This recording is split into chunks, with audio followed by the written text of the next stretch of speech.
Rome பற்றி எரியும் போது நீரோ மன்னன் ஃபிடல் வாசித்துக் கொண்டிருந்தானாம். அதுபோல்தான் இருக்கிறது ஸ்டாலின் செயல். போராட்ட களம் பற்றி எரியும் போது கூலி திரைப்படம் பார்த்து கொண்டிருக்கிறார்.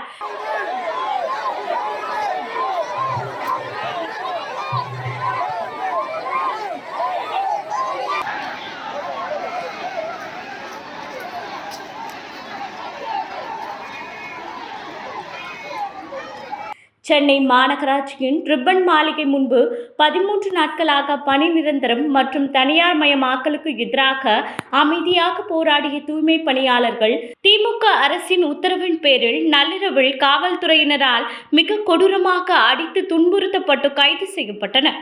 நூற்றுக்கணக்கான பெண்கள் உட்பட சுமார் 800 பணியாளர்கள் இரவு 11:30 மணியளவில் 500க்கும் மேற்பட்ட காவலர்களால் சூழப்பட்டு எவ்வித முன்னறிவிப்பும் இன்றி வலுக்கட்டாயமாக பேருந்துகளில் ஏற்றப்பட்டு நீலாங்கரை, வேளச்சேரி, கோட்டூர்புரம் போன்ற தொலைதூர மண்டபங்களுக்கு இழுத்து செல்லப்பட்டனர். போராட்டக்காரர்கள் ஜெய் பீம் என கோஷமிட்டு எதிர்ப்பு தெரிவித்த போதும் காவல்துறையினர் அவர்களை இழுத்து தள்ளி அடித்து மிரட்டி சில பெண்கள் மயங்கி விழும் அளவுக்கு கொடுமைப்படுத்தினர். திமுக அரசு உயர்நீதிமன்ற உத்தரவை காரணம் காட்டி தொழிலாளர்களின் நியாயமான கோரிக்கைகளை பேச்சுவார்த்தை மூலம் தீர்க்காமல் அவர்களின் ஜனநாயக உரிமைகளை மறுத்து இரவோடு இரவாக இத்தகைய அடக்குமுறையை கட்டவிழ்த்து விட்டது.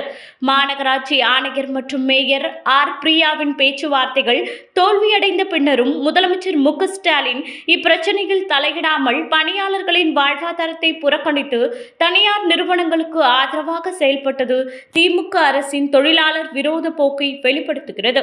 இந்த அநீதியான வன்முறை நிறைந்த கைதுகள் சென்னையில் குப்பைகள் குவிந்து நாற்றம் வீசும் நிலையை மேலும் மோசமாக்கியுள்ளது.